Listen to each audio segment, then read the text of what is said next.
Dans les archives du comté de St. Mary, en Louisiane, existe un document que peu osent consulter. Un registre funéraire daté de 1842 où l'on peut lire, griffonné à l'encre pâlie, cette mention singulière. Madame Céleste Durand, décédée en couche à 7 mois de grossesse, enfant mort-né de père inconnu. Circonstances douteuses. Ce qui suit n'est pas consigné dans les archives officielles. Ce qui suit ne devrait jamais être révélé. Avant de découvrir ce qui s'est réellement passé dans cette plantation oubliée, prenez un instant pour vous abonner à cette chaîne. Et dites-moi en commentaire de quelle ville vous nous écoutez en ce moment. Votre soutien nous permet de continuer à exhumer ces histoires que l'histoire a voulu ensevelir. Maintenant, retournons ensemble dans la chaleur étouffante de la Louisiane de 1842, là où les secrets les plus sombres se cachaient derrière les façades blanches des grandes demeures. Au début du XIXe siècle, les rives du Mississippi en Louisiane étaient le théâtre d'une prospérité bâtie sur la sueur et le sang. Les plantations de coton et de canne à sucre s'étendaient à perte de vue, alimentant l'économie du jeune pays américain. La Louisiane, récemment acquise par les États-Unis en 1803, conservait encore cette atmosphère étrange, mélange de raffinement créole français et de brutalité du système esclavagiste américain.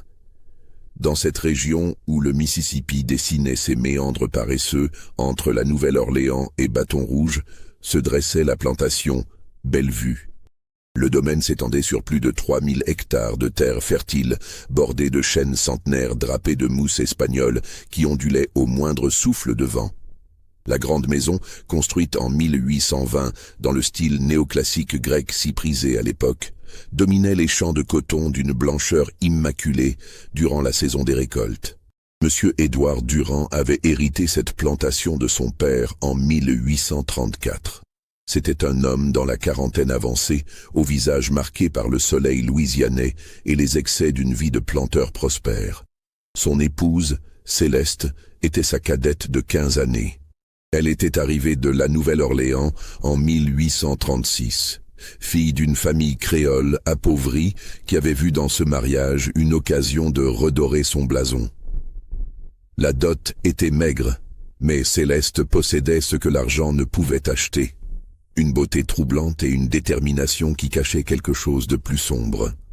La plantation Bellevue comptait 180 esclaves en 1837, principalement des hommes et des femmes dans la force de l'âge, achetés lors des ventes aux enchères de la Nouvelle-Orléans.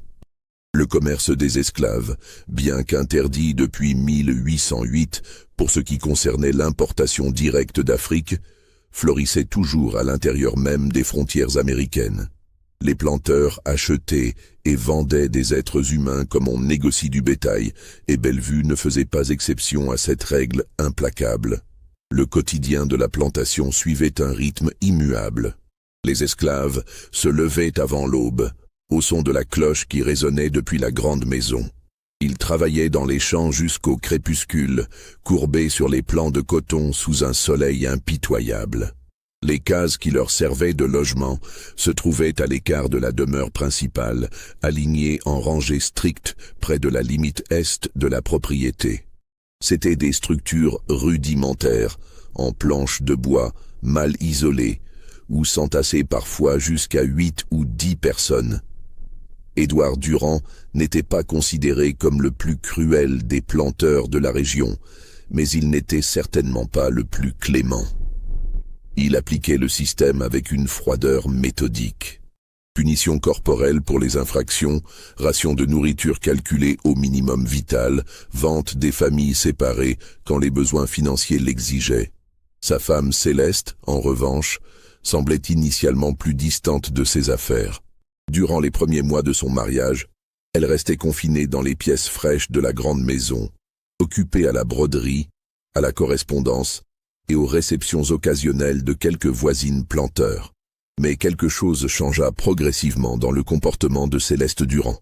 Ceux qui travaillaient à la grande maison, les domestiques assignés aux cuisines, à l'entretien et au service, commencèrent à remarquer des détails troublants. Madame Durand s'intéressait de plus en plus aux affaires de la plantation. Elle descendait au quartier des esclaves, chose inhabituelle pour une femme de son rang. Elle inspectait les nouveaux arrivants avec une attention qui dépassait la simple curiosité. Et surtout, elle avait développé une relation étrange avec son mari. Une relation faite de silences lourds, de regards évités, de nuits passées dans des chambres séparées. Édouard Durand souffrait d'une maladie que les médecins de l'époque ne parvenaient pas à nommer clairement. Des crises de toux violentes, des sueurs nocturnes, une fatigue qui le clouait parfois au lit pendant des jours entiers. Certains murmuraient qu'il s'agissait de tuberculose, d'autres parlaient de fièvre des marais. Quoi qu'il en fût, sa santé déclinait régulièrement depuis 1839, le laissant de moins en moins capable de gérer les affaires quotidiennes de Bellevue. C'est dans ce contexte que Céleste Durand prit progressivement les rênes de la plantation. Au début, elle se contentait de transmettre les ordres de son mari alité. Puis, elle commença à prendre ses propres décisions. Elle supervisait les contremaîtres, vérifiait les comptes, et surtout, elle s'occupait personnellement de l'achat et de la vente des esclaves.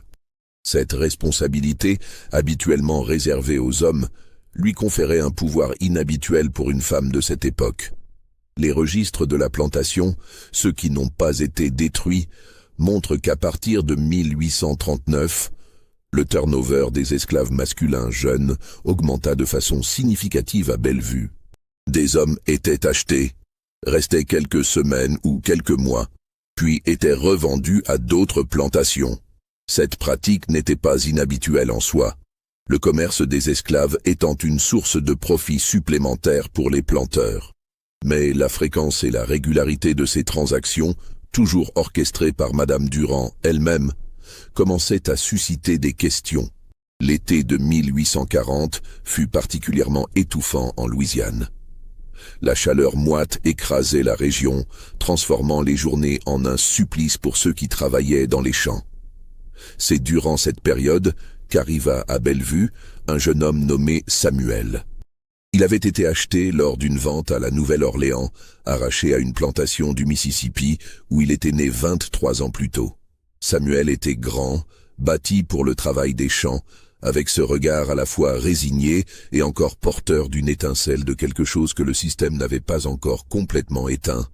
Comme c'était devenu l'usage à Bellevue, Céleste Durand insista pour examiner personnellement le nouvel arrivant avant qu'il ne soit assigné au quartier des esclaves. Cette inspection se déroulait toujours dans une petite dépendance située à l'arrière de la grande maison, un bâtiment qui servait autrefois de fumoir, mais qui avait été converti en une sorte de bureau administratif. Les contremaîtres y amenaient les nouveaux esclaves, puis repartaient vaquer à leurs occupations, laissant Madame Durand seule pour ce qu'elle appelait l'évaluation initiale. Ce qui se passait exactement durant ces évaluations, personne ne le savait avec certitude. Les esclaves qui en ressortaient restaient silencieux, le regard vide ou empli d'une honte qui interdisait toute confidence. Mais les rumeurs circulaient, portées par les chuchotements dans les cases, transmises d'une plantation à l'autre par ces réseaux invisibles que tissaient les opprimés pour survivre. Samuel fut conduit à la dépendance un après-midi de juillet. Il y resta plus de 2 heures. Quand il en sortit, quelque chose en lui s'était brisé. Marcus, un esclave plus âgé qui travaillait à Bellevue depuis 15 ans, se souvint plus tard de l'avoir vu ce soir-là, assis devant sa case assignée, le regard perdu dans le vide. Samuel ne mangea pas le peu de nourriture qui lui avait été distribuée. Il ne parla à personne. Les jours qui suivirent, Samuel travailla dans les champs avec une efficacité mécanique, comme si son corps agissait de manière automatique, tandis que son esprit se trouvait ailleurs. Les contremaîtres, satisfaits d'un travailleur docile et productif, ne posèrent pas de questions.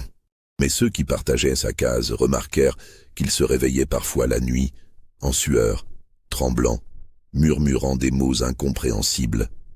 3 semaines après son arrivée, Samuel disparut. Ce n'était pas une tentative de fuite, pas au sens habituel du terme. Son corps fut retrouvé pendu à l'un des grands chênes près de la limite nord de la plantation, là où les bois commençaient à devenir plus denses. Les contremaîtres, habitués à ce genre de tragédie dans un système qui broyait les âmes autant que les corps, considérèrent l'affaire comme un suicide de plus parmi tant d'autres. Le corps fut enterré dans le cimetière non marqué réservé aux esclaves, une simple fosse creusée à la hâte. Mais Marcus, celui qui avait vu Samuel le premier soir, ne pouvait s'empêcher de penser à un détail troublant. Samuel n'était pas le premier. Il y avait eu Joshua, 6 mois plus tôt, retrouvé mort dans sa case, apparemment d'une crise cardiaque selon le médecin appelé par Madame Durand, bien que Joshua n'eût que 25 ans et semblât en parfaite santé. Il y avait eu Thomas, 1 an avant, qui s'était enfui et n'avait jamais été retrouvé, ce qui en soi n'était pas exceptionnel, sauf que Thomas avait laissé derrière lui une femme et un enfant qu'il adorait, chose rare pour quelqu'un qui planifie une fuite. Et il y en avait eu d'autres, tous jeunes, tous récemment achetés, tous passés par cette fameuse évaluation dans la dépendance. Marcus était un homme prudent. 20 années d'esclavage lui avaient appris qu'il valait mieux garder ses pensées pour soi, surtout quand elles concernaient les maîtres. Mais il ne pouvait s'empêcher de compter. Il se souvenait de chaque visage, de chaque nom, de chaque destin brisé. Et un schéma commençait à émerger, un schéma qu'il n'osait pas formuler entièrement, même dans le secret de ses propres pensées. L'automne de 1840 apporta un changement dans la routine de Bellevue. Édouard Durand, dont l'état de santé s'était légèrement amélioré pendant l'été, eut une rechute sévère. Il fut confiné à sa chambre, sous les soins d'un médecin de la Nouvelle-Orléans qui venait le visiter 2 fois par semaine. Céleste Durand assumait désormais ouvertement toutes les responsabilités de la plantation. Elle signait les contrats, donnait les ordres, punissait et récompensait selon son bon vouloir. Son pouvoir était total, et personne n'osait le contester. C'est à cette période que le rythme des acquisitions d'esclaves s'accéléra. Céleste se rendait personnellement aux ventes de la Nouvelle-Orléans presque tous les mois. Elle revenait avec de jeunes hommes, toujours selon les mêmes critères, entre 20 et 30 ans, robustes, sans famille attachée à eux. Elle les payait des prix corrects, ni excessifs ni dérisoires, ce qui ne soulevait aucune suspicion parmi les marchands. Après quelques semaines ou quelques mois à Bellevue, ces hommes étaient revendus à d'autres plantations, souvent plus loin vers l'ouest, vers le Texas ou l'Arkansas, où les traces se perdaient facilement. Les mois s'écoulèrent dans cette routine sinistre. L'hiver de 1840 à 1841 fut particulièrement rude, inhabituel pour la Louisiane. Un froid humide s'installait dans les eaux, rendant le travail dans les champs encore plus pénible. Édouard Durand ne quittait plus sa chambre. Les rares visiteurs qui venaient à Bellevue rapportaient qu'il était devenu l'ombre de lui-même, émacié, le teint cireux, parlant peu et semblant avoir perdu tout intérêt pour les affaires de sa plantation. Pendant ce temps, Céleste rayonnait d'une énergie étrange. Elle semblait animée d'une vitalité presque fébrile, passant de longues heures à superviser personnellement chaque aspect de Bellevue.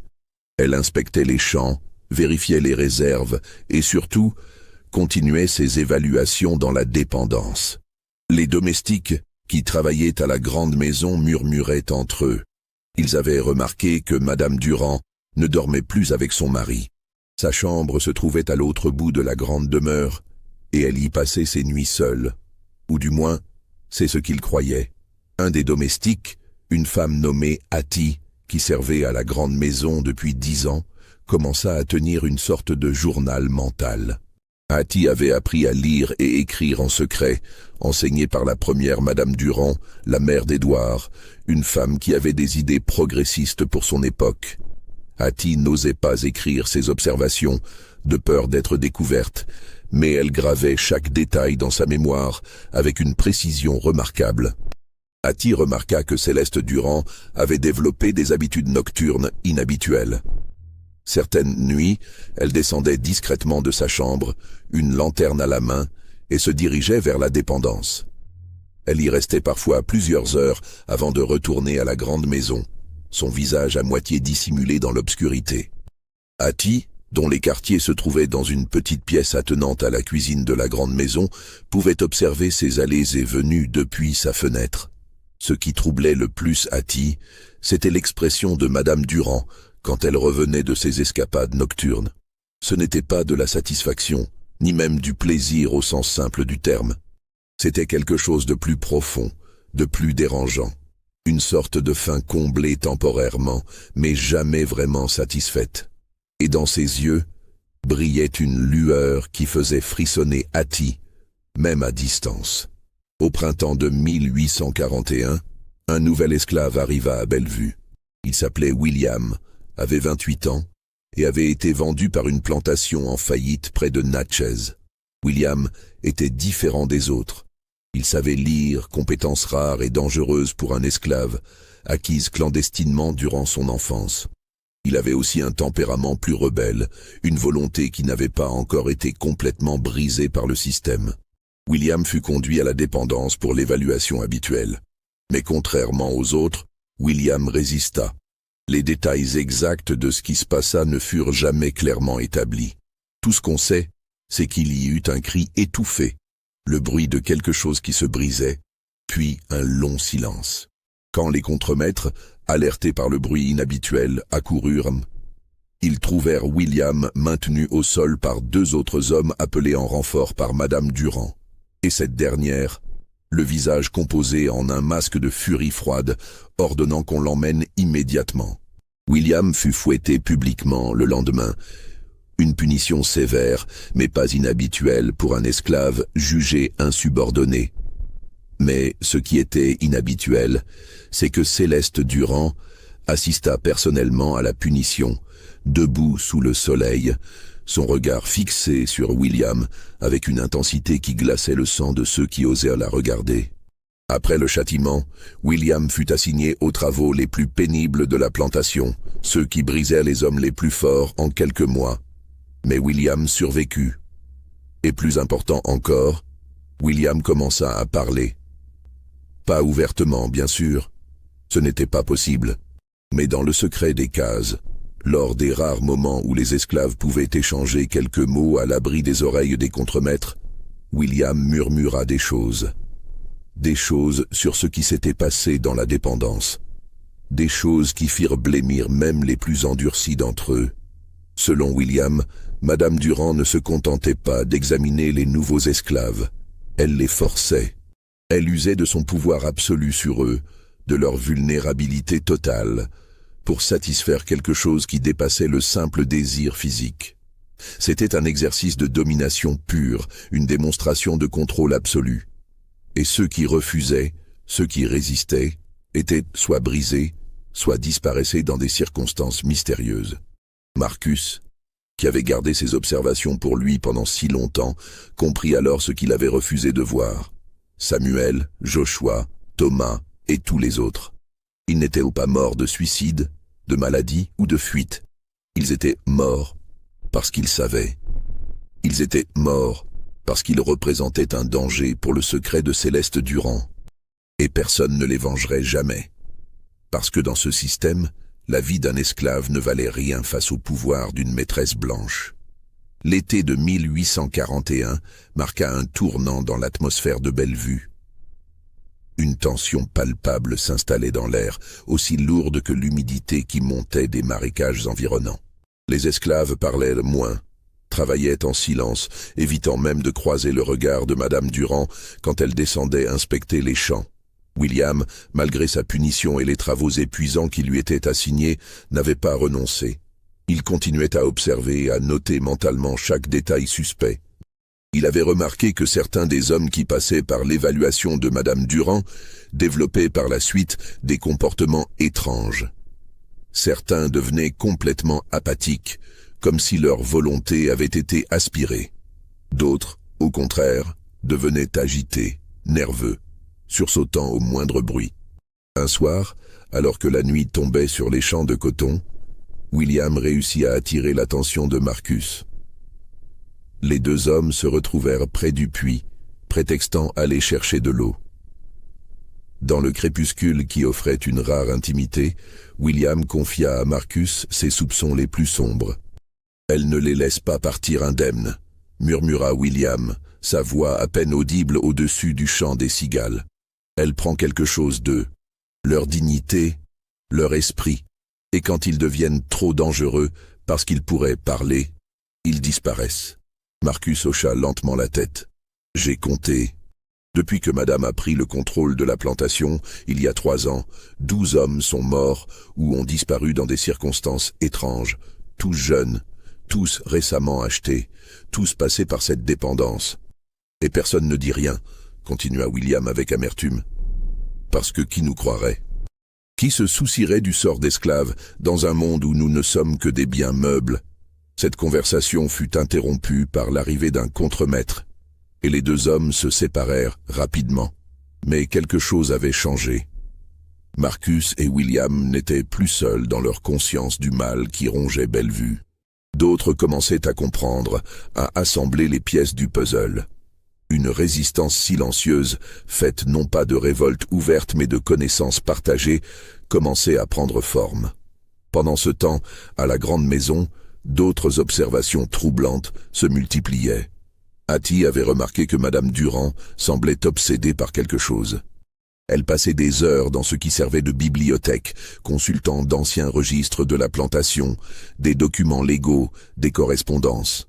Hattie, en nettoyant la pièce, avait furtivement aperçu certains de ces documents. Ils concernaient la succession de la plantation, les dispositions testamentaires de M. Durand, les lois sur la propriété. Il devint évident que Céleste Durand planifiait l'avenir. Un avenir où elle serait la seule maîtresse incontestée de Bellevue. Mais il y avait un problème. Selon les lois de succession de l'époque, une veuve sans enfant pouvait voir la propriété contestée par les autres membres de la famille du défunt. Édouard Durand avait 2 frères plus jeunes qui vivaient dans le Nord et qui, bien qu'ils ne se fussent pas manifestés durant des années, pourraient légalement réclamer une part de l'héritage. Cette préoccupation expliquait peut-être certains comportements de Céleste. Elle voulait s'assurer que rien ne pourrait lui arracher Bellevue. Cette plantation représentait son pouvoir, sa liberté relative dans une société qui offrait peu d'options aux femmes. Perdre Bellevue signifierait retomber dans la dépendance, peut-être même retourner dans la pauvreté de sa famille créole appauvrie. Pour Céleste Durand, Bellevue n'était pas qu'une propriété. C'était son royaume, et elle était prête à tout pour le conserver. L'automne apporta de nouvelles complications. Édouard Durand, contre toute attente, connut une amélioration de son état. Les visites du médecin de la Nouvelle-Orléans semblaient porter leurs fruits, et Édouard commença à quitter sa chambre pour de courtes périodes. Il descendait parfois au salon, s'asseyait dans son fauteuil préféré, regardant par la fenêtre les champs qu'il avait autrefois contrôlés avec une main de fer. Cette résurrection partielle d'Édouard créait un problème évident pour Céleste. Son pouvoir, si soigneusement construit durant les mois de maladie de son mari, risquait d'être remis en question. Les contremaîtres, qui s'étaient habitués à recevoir leurs ordres de madame, commencèrent à hésiter, ne sachant plus à qui obéir. Une tension sourde s'installait entre les époux Durand, palpable même pour ceux qui ne les voyaient que de loin. Hattie fut témoin d'une scène révélatrice un après-midi d'octobre. Elle servait le thé dans le salon quand elle entendit Édouard questionner sa femme sur les finances de la plantation. Céleste répondait avec une assurance calme, présentant les registres, expliquant les transactions. Mais quand Édouard remarqua le nombre inhabituel d'achats et de ventes d'esclaves masculins jeunes, son ton changea. « Pourquoi tant de turnover ?» demanda-t-il, sa voix encore faible mais teintée de suspicion. « Nous ne sommes pas des marchands d'esclaves, Céleste. Notre profit vient de la terre, pas de ce commerce. Les affaires ont changé depuis votre maladie, » répondit Céleste avec une froideur mesurée. « J'ai fait ce qui était nécessaire pour maintenir la profitabilité de Bellevue. Si vous contestez mes décisions, alors reprenez donc les rênes vous-même. » Le défi était clair. Et Édouard, qui connaissait les limites de ses forces retrouvées, ne répondit pas. Il retourna à sa contemplation silencieuse par la fenêtre. Mais dans son esprit, un doute avait germé. Un doute sur ce que sa femme avait vraiment fait durant son incapacité. Les semaines qui suivirent, Édouard commença sa propre enquête discrète. Il interrogeait les contremaîtres sur les détails des opérations quotidiennes. Il inspectait les registres plus attentivement. Il descendait même, lors de ses meilleurs jours, jusqu'au quartier des esclaves, chose qu'il n'avait jamais vraiment faite auparavant, préférant déléguer cette supervision à d'autres. C'est lors d'une de ces visites qu'Édouard croisa le regard de Marcus. Dans les yeux du vieil esclave, Édouard vit quelque chose qu'il ne s'attendait pas à trouver, une intelligence aiguë, une conscience profonde et surtout un savoir. Marcus savait quelque chose d'important. Édouard, malgré toutes ces années en tant que planteur, n'avait jamais vraiment considéré les esclaves comme des êtres pensants au-delà de leur fonction de travail. Mais à ce moment, affaibli par la maladie, peut-être plus lucide sur sa propre mortalité, il fut frappé par une pensée dérangeante. Ces gens voyaient tout. Ils entendaient tout. Ils savaient des choses que les maîtres ne soupçonnaient même pas. Si vous ressentez des frissons en écoutant cette histoire, n'hésitez pas à liker cette vidéo et à commenter ce que vous pensez qu'il s'est réellement passé à Bellevue. Votre engagement nous encourage à continuer à exhumer ces histoires oubliées. L'hiver de 1841 à 1842 fut le plus froid qu'on eût connu en Louisiane depuis des décennies. Le Mississippi lui-même semblait figé sur ses bords, phénomène rare qui impressionnait les plus vieux de la région. À Bellevue, cette froidure inhabituelle créait une atmosphère encore plus oppressante. Les esclaves grelottaient dans leurs cases mal isolées, les récoltes souffraient, et la tension entre Édouard et Céleste Durand atteignait un point de rupture. En janvier 1842, Édouard prit une décision qui allait précipiter les événements. Il convoqua son avocat de la Nouvelle-Orléans, un certain maître Laurent Beaumont, pour discuter de modifications à son testament. Cette démarche ne passa pas inaperçue. Céleste, toujours attentive aux moindres changements dans la routine de la maison, comprit immédiatement les implications. Son pouvoir, si durement acquis, était menacé. Les domestiques de la grande maison remarquèrent que l'atmosphère entre les époux se détériorait rapidement. Les repas se prenaient dans un silence glacial. Céleste évitait désormais complètement la compagnie de son mari, passant ses journées dans ses propres quartiers ou supervisant personnellement les affaires de la plantation. Édouard, de son côté, semblait s'enfoncer dans une mélancolie profonde, entrecoupée de moments où son ancien tempérament autoritaire ressurgissait brièvement. Ce fut durant cette période qu'un événement étrange se produisit. Un nouvel esclave, récemment acheté par Céleste à la Nouvelle-Orléans, disparut avant même d'avoir été officiellement enregistré dans les livres de la plantation. Son nom était Isaac. Il avait 24 ans, venait d'une plantation du Tennessee et avait été acheté lors d'une vente aux enchères à un prix inhabituellement élevé. Les contremaîtres se souvenaient de son arrivée, de son passage par la dépendance pour l'évaluation, et puis plus rien.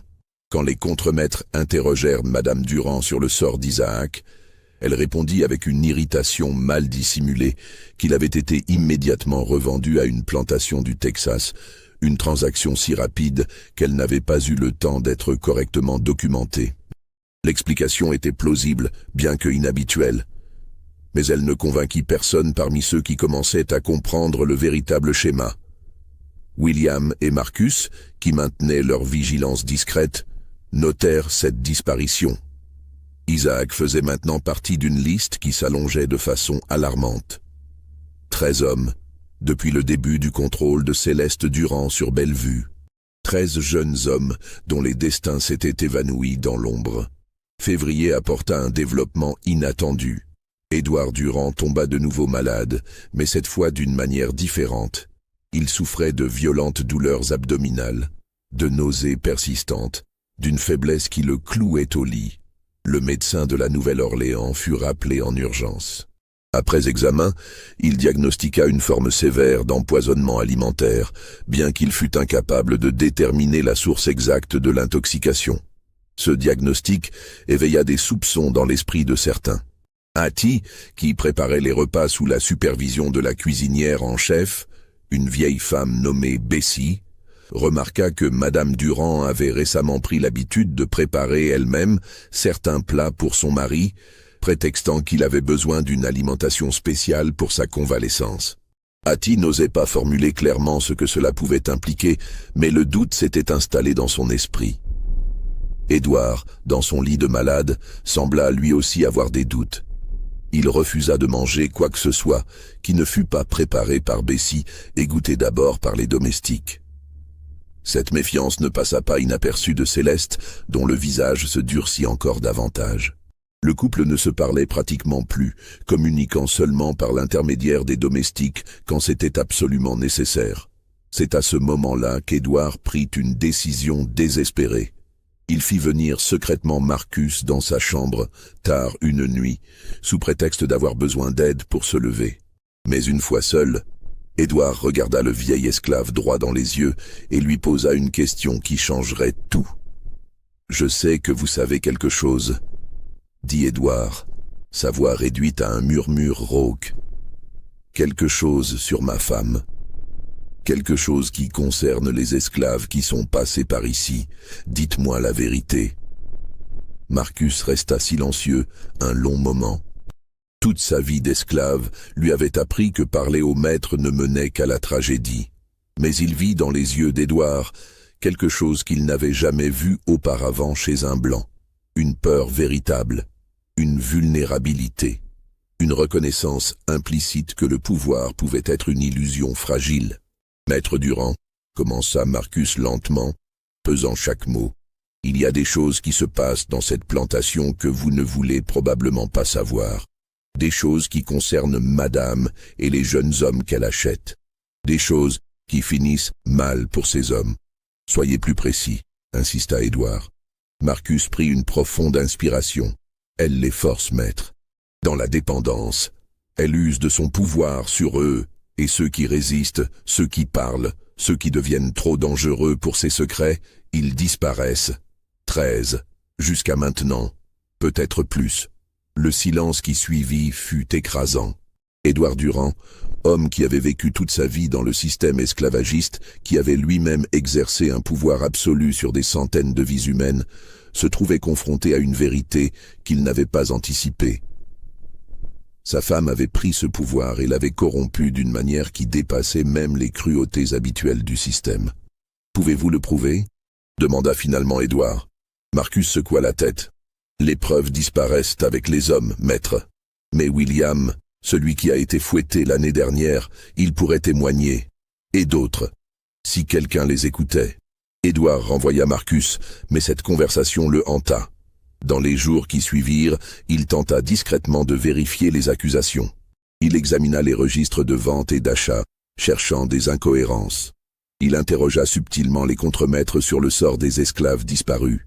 Mais partout, il se heurtait à des murs.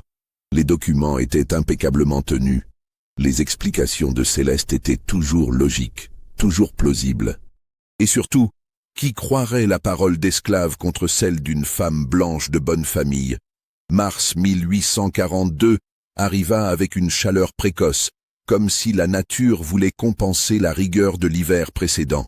C'est durant ce mois que les événements prirent une tournure dramatique qui mènerait à la tragédie finale.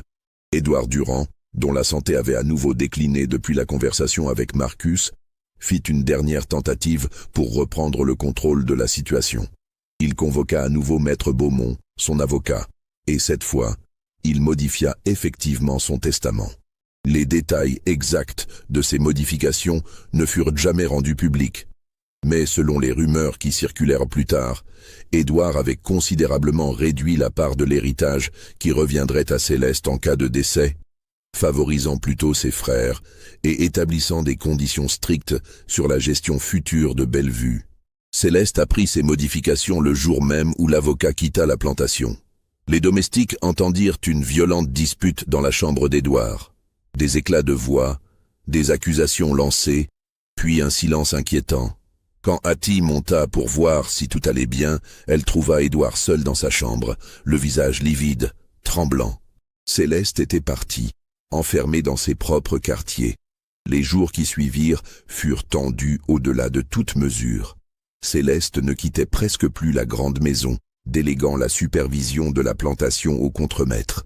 Elle passait ses journées enfermée, refusant même de voir les domestiques, sauf quand c'était absolument nécessaire. Hattie remarqua qu'elle semblait obsédée par quelque chose, écrivant frénétiquement, brûlant des papiers dans la cheminée de sa chambre malgré la chaleur. Puis, un matin d'avril, quelque chose changea visiblement en Céleste. Elle sortit de ses quartiers avec une expression de détermination froide. Elle descendit au quartier des esclaves, chose qu'elle n'avait plus faite depuis des semaines, et demanda à voir William. Les contremaîtres, surpris mais obéissants, amenèrent William devant elle. Ce qui se passa durant cette confrontation ne fut jamais clairement établi.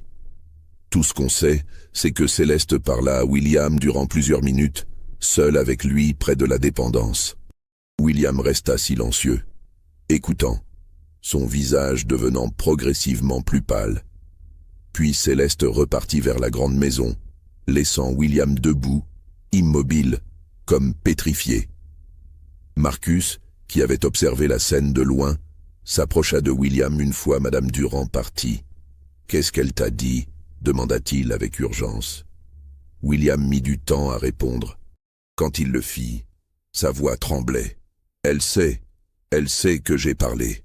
Elle sait que tu as parlé à Maître Durand. Et elle a dit que nous paierions tous pour cette trahison. » La peur se répandit comme un feu de broussailles dans les quartiers des esclaves. La menace était claire et tous savaient ce dont Céleste Durand était capable. Mais il y avait une limite à ce qu'elle pouvait faire ouvertement. Tuer ou faire disparaître William maintenant, après que les soupçons d'Édouard eurent été éveillés, serait trop évident. Céleste devait trouver une autre solution. Cette solution vint sous la forme d'une annonce que Céleste fit au contremaître le lendemain.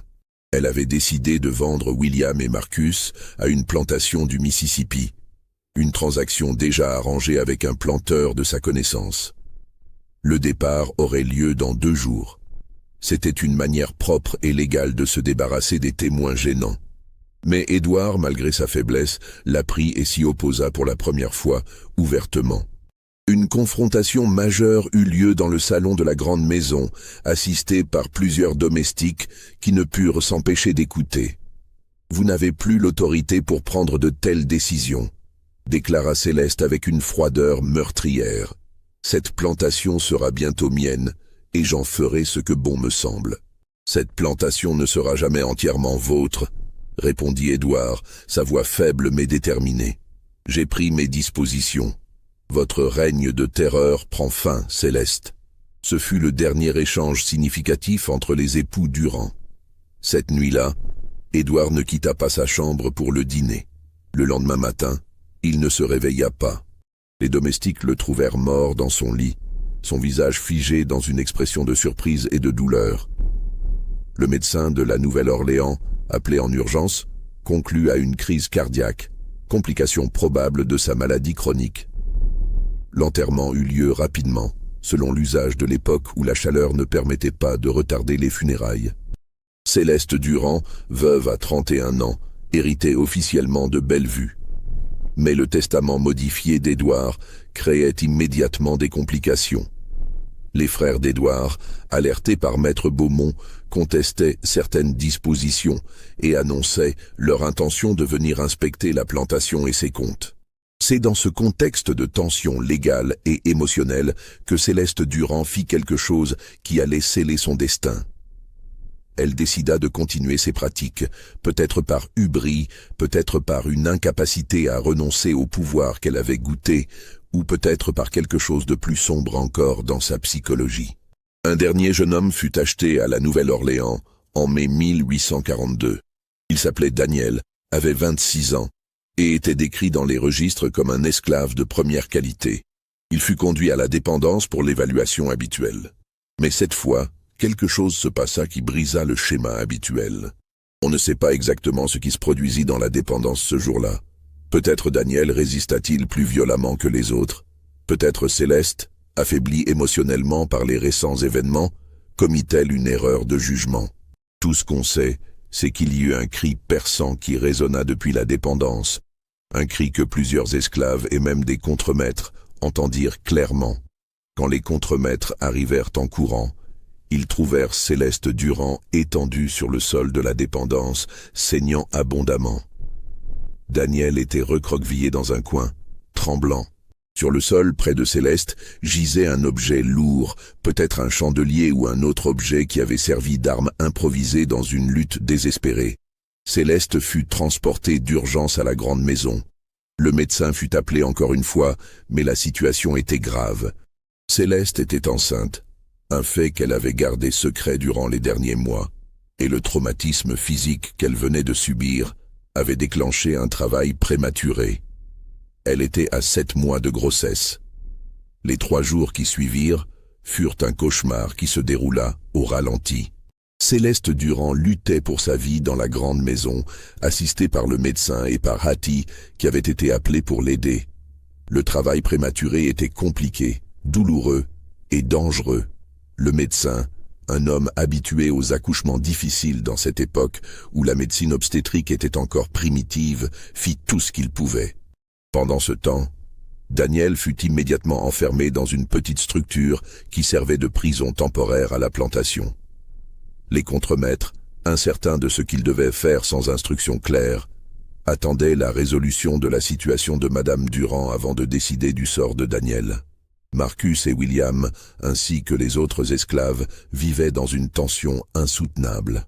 Ils savaient que quelque chose de fondamental avait basculé, mais personne ne pouvait prédire les conséquences. Les rumeurs circulaient, se transformaient, s'amplifiaient.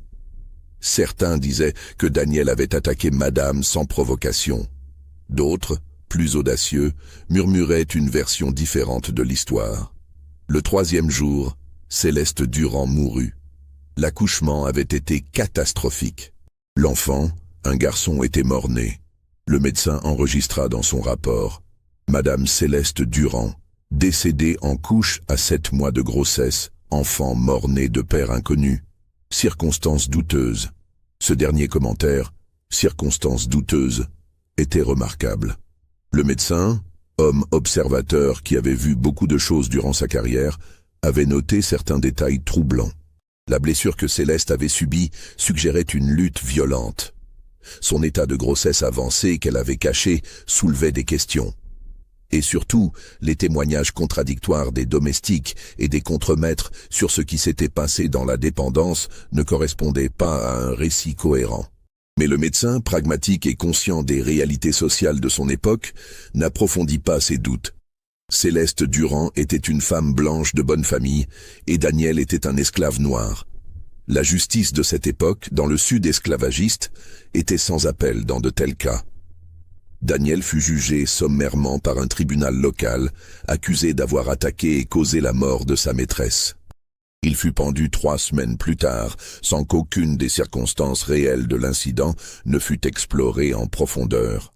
Les frères d'Édouard Durand arrivèrent de leur nord natal quelques semaines après la mort de Céleste. Ils prirent contrôle de Bellevue, commençant un inventaire détaillé de la propriété et de ses opérations. C'est durant cet inventaire qu'ils découvrirent certaines anomalies dans les registres de la plantation. Le nombre inhabituellement élevé de transactions d'esclaves masculins jeunes. Les incohérences dans les comptes. Les disparitions non expliquées. L'aîné des frères, un homme nommé Philippe Durand, décida d'interroger personnellement certains des esclaves de longue date. Marcus fut appelé.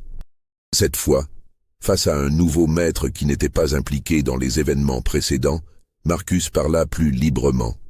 Il raconta ce qu'il savait, ce qu'il avait vu, ce qu'il avait déduit durant ces années sous le contrôle de Céleste Durand. Philippe Durand écouta avec une expression d'horreur croissante. Mais il se trouvait face à un dilemme moral et pratique. D'un côté, révéler publiquement ces accusations salirait irrémédiablement le nom de la famille Durand. Les implications sociales et légales seraient dévastatrices. D'un autre côté, ignorer complètement ces révélations reviendrait à être complice d'un silence qui avait déjà coûté trop de vies. Philippe choisit une voie médiane, une solution qui satisfaisait sa conscience tout en préservant les apparences sociales. Il ordonna une enquête interne discrète, menée par lui-même et maître Beaumont. Ils interrogèrent d'autres esclaves, examinèrent méticuleusement les registres, reconstituèrent autant que possible les événements des 3 dernières années. Ce qu'ils découvrirent confirma les pires soupçons. Céleste Durand avait effectivement abusé systématiquement de son pouvoir sur les jeunes esclaves masculins achetés à Bellevue. Elle les avait forcés, exploités, puis revendus ou fait disparaître pour protéger ses secrets. Le nombre exact de victimes ne put jamais être établi avec certitude, les traces ayant été soigneusement effacées, mais il était estimé entre 15 et 20 jeunes hommes. Quant à la grossesse de Céleste, l'identité du père resta officiellement inconnue. Édouard Durand était mort plusieurs mois avant la naissance attendue de l'enfant, et il était notoire que le couple ne partageait plus de relations intimes depuis longtemps. La vérité, aussi dérangeante fût-elle, suggérait que le père était probablement l'un des esclaves que Céleste avait forcés. Cette réalité, inacceptable dans la société de l'époque, fut soigneusement dissimulée. Philippe Durand prit plusieurs décisions suite à cette enquête. Premièrement, il vendit la plantation Bellevue dans l'année qui suivit, incapable de continuer à opérer un lieu associé à de telles horreurs. Deuxièmement, il affranchit Marcus, William et plusieurs autres esclaves qui avaient témoigné, leur offrant une modeste somme d'argent et des papiers de liberté. Troisièmement, il ordonna que tous les documents relatifs à l'enquête interne fussent scellés et cachés dans les archives familiales, avec instruction qu'ils ne devaient jamais être rendus publics. Cette dernière décision garantissait que la vérité sur Céleste Durand ne serait jamais officiellement révélée. Les archives publiques du comté ne contiendraient que la mention laconique du médecin. Circonstance douteuse. Le reste serait effacé, oublié, enterré sous les années et le silence. Marcus vécut encore 23 ans après avoir obtenu sa liberté. Il s'établit dans une petite communauté d'anciens esclaves près de la Nouvelle-Orléans, où il gagna modestement sa vie comme menuisier. Dans ces dernières années, il confia son histoire à un jeune homme qui savait écrire, un récit qui fut consigné dans un journal privé. Ce journal resta dans les possessions de la famille de cet homme durant des générations, avant de finalement aboutir dans les archives d'une société historique locale, où il fut redécouvert dans les années 1980. William, de son côté, disparut des registres historiques peu après avoir obtenu sa liberté. Certains disaient qu'il était parti vers le nord, profitant de sa liberté nouvellement acquise pour mettre le maximum de distance entre lui et les horreurs qu'il avait vécues. D'autres murmuraient qu'il n'avait pas survécu longtemps, les traumatismes psychologiques étant trop profonds pour permettre une véritable réintégration dans la société. La plantation Bellevue passa entre plusieurs mains au cours des décennies suivantes. Après la guerre civile et l'abolition de l'esclavage, la propriété fut divisée et vendue en parcelles. La grande maison tomba progressivement en ruine, abandonnée et laissée à la merci des éléments.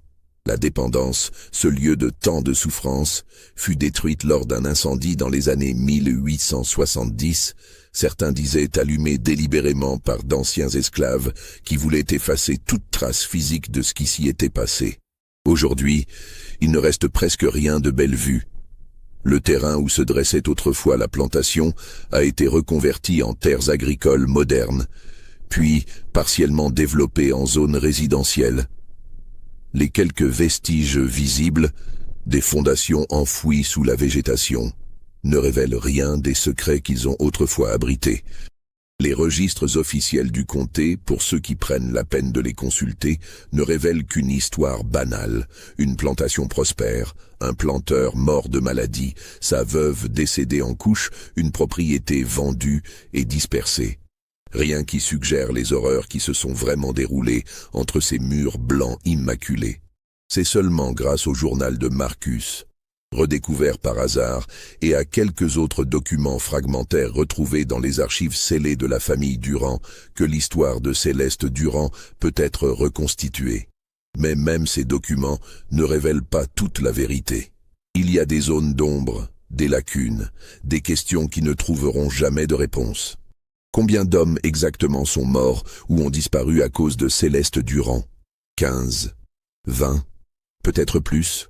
Les registres incomplets et les témoignages contradictoires ne permettent pas d'établir un nombre définitif. Qu'est-il arrivé à Isaac? Ce jeune homme qui a disparu si mystérieusement qu'il n'a même pas été enregistré dans les livres de la plantation. Son corps fut-il enterré quelque part dans les vastes terres de Bellevue, dans une tombe non marquée que personne ne retrouvera jamais? Et surtout, qu'est-ce qui motivait réellement Céleste Durand? Était-ce simplement la soif de pouvoir, l'ivresse de contrôle absolu qu'elle avait sur ses vies? Était-ce une forme de vengeance contre un système qui l'avait elle-même emprisonnée dans un mariage sans amour et une société qui offrait peu d'options aux femmes? Ou y avait-il quelque chose de plus profondément dérangé dans sa psychologie? Quelque chose que les connaissances limitées de la psychiatrie de l'époque ne pouvaient même pas commencer à comprendre? Ces questions restent sans réponse. Ce qui est certain, c'est que l'histoire de Céleste Durand et de la plantation Bellevue représente une des manifestations les plus sombres de ce que le système esclavagiste permettait. Ce n'était pas seulement l'exploitation économique des corps. C'était aussi la corruption absolue qu'engendrait le pouvoir illimité d'un groupe humain sur un autre. C'était la démonstration que dans un système où certaines vies ne valaient rien, où certaines personnes étaient réduites au statut de biens meubles, les pires perversions de la nature humaine pouvaient s'exprimer sans frein ni conséquence. L'histoire de Céleste Durand n'est probablement pas unique. Dans les vastes étendues du sud esclavagiste, dans les centaines de plantations qui parsemaient la région, combien d'autres histoires similaires se sont déroulées dans le secret? Combien d'autres abus de pouvoir, combien d'autres cruautés innommables ont été commises et ensuite soigneusement cachées, protégées par le silence complice d'une société qui préférait ne pas regarder trop attentivement ce qui se passait derrière les façades respectables. Les quelques historiens qui ont étudié les fragments d'informations disponibles sur Bellevue notent que ce cas illustre une dimension souvent négligée de l'histoire de l'esclavage, le rôle des femmes blanches dans le système. On imagine souvent l'histoire de l'esclavage comme exclusivement masculine, avec des planteurs hommes exerçant leur pouvoir sur des esclaves hommes et femmes. Mais la réalité était plus complexe. Les femmes blanches, bien qu'elles-mêmes souvent limitées par les contraintes d'une société patriarcale, participaient également au système esclavagiste, et dans certains cas, comme celui de Céleste Durand, elles en devenaient les acteurs les plus cruels. Cette complexité rend l'histoire encore plus troublante. Céleste Durand n'était pas simplement une victime d'un mariage arrangé ou d'une société oppressive. Elle était aussi une perpétratrice, quelqu'un qui a choisi consciemment d'utiliser le pouvoir qu'elle avait acquis de la manière la plus destructrice possible. Sa condition de femme dans une société patriarcale ne l'excuse pas des actes qu'elle a commis. Elle ajoute simplement une couche supplémentaire de tragédie à une histoire déjà saturée de souffrance. Le silence qui a entouré cette histoire durant plus d'un siècle n'est pas accidentel. C'est un silence délibéré, construit par Philippe Durand et perpétué par tous ceux qui avaient intérêt à ce que certaines vérités ne voient jamais le jour. C'est le même silence qui a enveloppé tant d'autres aspects de l'histoire de l'esclavage, un silence qui a permis à des générations successives de maintenir des mythes confortables sur le vieux Sud, sur les relations prétendument paternalistes entre maîtres et esclaves, sur la vie supposément belle dans les plantations. Briser ce silence, même 180 ans plus tard, reste un acte nécessaire, car comprendre véritablement ce qui s'est passé dans des lieux comme Bellevue, c'est comprendre la nature réelle du système esclavagiste. Ce n'était pas simplement un système économique d'exploitation du travail. C'était un système qui déshumanisait complètement certains êtres humains, les réduisant à des objets sur lesquels d'autres pouvaient exercer n'importe quel caprice, n'importe quelle cruauté, sans crainte de conséquences. Les esclaves de Bellevue, ceux qui ont survécu et obtenu leur liberté après la mort de Céleste Durand, ont porté avec eux les traumatismes de ces années pour le reste de leur vie. Marcus, dans les dernières pages de son journal, écrivait « J'ai vu des choses qu'aucun homme ne devrait voir. J'ai connu des terreurs que je ne souhaiterais même pas à mon pire ennemi. Et le plus terrible, c'est que tout cela était légal, accepté, normal dans la société où nous vivions. C'est cela qui me hante le plus, pas les actes eux-mêmes, mais le fait que le monde les considérait comme acceptables parce que nous étions des esclaves. » Cette réflexion de Marcus touche au cœur du problème. Le mal perpétré à Bellevue n'était pas l'œuvre d'un seul individu déviant. C'était le résultat logique d'un système qui permettait et encourageait de telles horreurs. Céleste Durand était peut-être exceptionnellement cruelle, mais elle opérait dans un contexte qui rendait sa cruauté possible et, dans une large mesure, invisible. Si vous pensez que cette histoire mérite d'être connue, que ces vérités enfouies doivent être révélées, alors abonnez-vous à cette chaîne, partagez cette vidéo et commentez ci-dessous. Dites-nous ce que vous pensez. Croyez-vous que tout a été révélé? Ou pensez-vous qu'il reste encore des secrets enterrés dans les archives poussiéreuses attendant d'être découverts? L'histoire de Céleste Durand et de la plantation Bellevue nous rappelle que le passé n'est jamais vraiment mort. Il continue de nous hanter, de nous questionner, de nous défier de faire face à des vérités inconfortables. Dans le silence de ces archives, dans ces quelques documents fragmentaires qui ont survécu au passage du temps et aux efforts délibérés d'effacement, résonne encore l'écho de voix qui ont été réduites au silence. Les voix de Samuel, de Joshua, de Thomas, d'Isaac, de Daniel et de tous les autres dont nous ne connaîtrons jamais les noms. Leur histoire, aussi sombre et troublante soit-elle, mérite d'être racontée. Non pas pour satisfaire une curiosité morbide, mais pour honorer leur humanité niée, pour reconnaître leur souffrance, et pour nous rappeler à tous ce qui arrive quand le pouvoir absolu rencontre l'absence totale de responsabilité. La question qui persiste, la question que chaque personne qui écoute cette histoire doit se poser, est simple mais profonde. Cela s'est-il vraiment passé ? Les détails spécifiques peuvent être débattus, les noms peuvent être changés, les lieux peuvent être obscurcis, mais l'essence de cette histoire, la terrible vérité qu'elle révèle sur la nature humaine et sur ce que les systèmes d'oppression permettent, cette vérité-là est indéniable. Dans les archives du comté de St. Mary en Louisiane, ce bref registre funéraire demeure, témoignage cryptique d'une tragédie bien plus vaste. Madame Céleste Durand, décédée en couches à 7 mois de grossesse, enfant mort-né de père inconnu. Circonstances douteuses en effet. Des mots qui masquent tant de souffrances, tant de secrets, tant de vies brisées. Des mots qui invitent ceux qui sont assez courageux à regarder au-delà des apparences, à questionner les silences, à exhumer les vérités que d'autres ont voulu enterrer. Cette histoire est terminée, mais son écho résonne encore. Dans chaque archive non explorée, dans chaque document scellé, dans chaque silence délibéré de l'histoire officielle, d'autres histoires attendent peut-être d'être révélées. Des histoires tout aussi sombres, tout aussi troublantes, tout aussi nécessaires à connaître.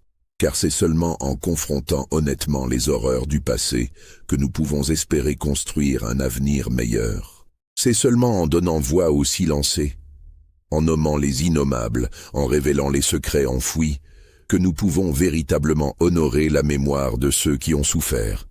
L'histoire de Bellevue n'est pas qu'une histoire de terreur historique. C'est un miroir tendu à l'humanité, reflétant ce que nous sommes capables de faire quand nous déshumanisons les autres, quand nous permettons au pouvoir d'exister sans contrôle, quand nous choisissons le silence confortable plutôt que la vérité dérangeante. Et maintenant, alors que cette histoire se termine, une question demeure, suspendue dans l'air comme la mousse espagnole qui pendait autrefois des chaînes de Bellevue. Qu'est-ce que vous, qui écoutez cette histoire, allez en faire? Allez-vous simplement passer à autre chose, laissant ces révélations s'estomper dans l'oubli? Ou allez-vous porter ces vérités avec vous, les partager, les questionner, les utiliser pour mieux comprendre notre monde et notre histoire? Le choix, comme toujours, vous appartient.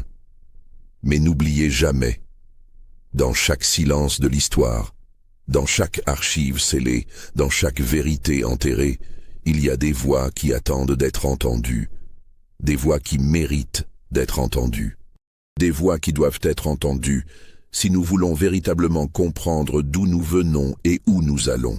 L'histoire de Céleste Durand et de la plantation Bellevue est l'une de ces voix.